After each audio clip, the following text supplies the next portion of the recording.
जय श्री कृष्ण दोस्तों, स्वागत है आप सभी का इस वीडियो में। रावण।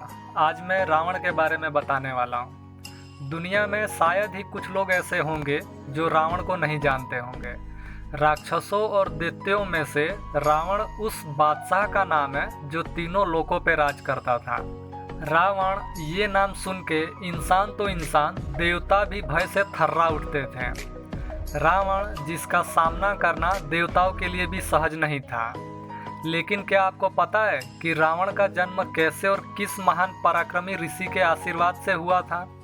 चलिए मैं आपको बताता हूँ।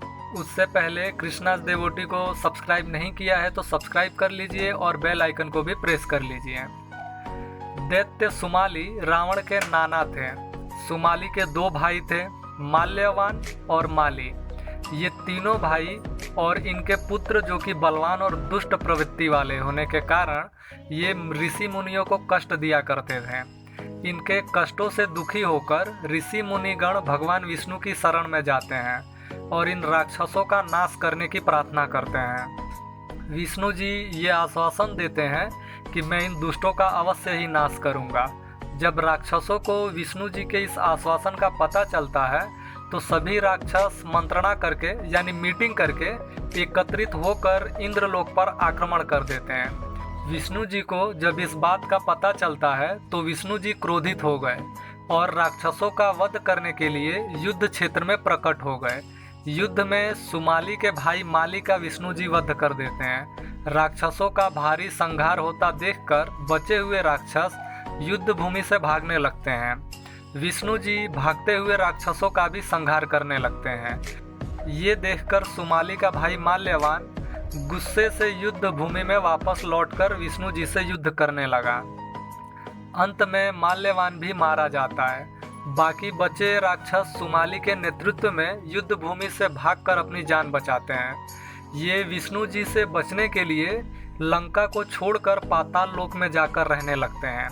राक्षसों के विनाश से दुखी होकर सुमाली अपनी पुत्री केकसी से कहता है कि राक्षस वंश के कल्याण और देवताओं से हमारी रक्षा कर सके तुम्हें ऐसा पराक्रमी पुत्र प्राप्त करना होगा। ऐसा पराक्रमी पुत्र प्राप्त करने के लिए सुमाली अपनी पुत्री को परम पराक्रमी महर्षि विश्रवा के पास भेजता है और कहता है कि यही पुत्र हम राक्षसों की देवताओं से रक्षा कर सकता है। अपने पिता की आज्ञा पाकर केकसी महर्षि विश्रवा के पास जाती है, मगर जिस समय केकसी जाती है उस समय बहुत भयंकर आंधी तूफान चल रहे थे। आकाश में मेघ गरज रहे थे। महर्षि विश्रवा केकसी के मन की बात अपने तपोबल से स्वयं ही जान लेते हैं और कहते हैं कि भद्रे, मैं तुम्हारी इच्छा तो पूरी कर दूंगा, परंतु तुम्हारी संतान दुष्ट स्वभाव वाली और क्रूर कर्म करने वाली होगी, क्योंकि तुम इस कुबेला में आई हो। महर्षि की बात सुनकर केकसी उनके चरणों में गिर जाती है और कहती है कि भगवान आप ब्रह्मवादी महात्मा है, आपसे मैं ऐसी दुराचारी संतान पाने की आशा नहीं करती हूँ। अंततः आप मुझ पर कृपा करें। केकसी के वचन सुनकर मुनि विश्रवा ने कहा कि ठीक है, तो तुम्हारा सबसे छोटा पुत्र सदाचारी और धर्मात्मा होगा। इस प्रकार केकसी को पहले 10 मुख वाले रावण का जन्म हुआ, फिर कुंभकर्ण, शूर्पणखा और अंत में विभीषण का जन्म हुआ। इस प्रकार महर्षि विश्रवा के आशीर्वाद के कारण रावण और कुंभकर्ण अति बलशाली और दुष्ट प्रवृत्ति वाले हुए और विभीषण सदाचारी और धर्मात्मा प्रवृत्ति वाले हुए। आप सभी को ये फैक्ट जानकर कैसा लगा कमेंट करके बताइए। वीडियो पसंद आई हो तो लाइक कर दीजिए। मैं आप सभी को मिलूंगा नेक्स्ट वीडियो में।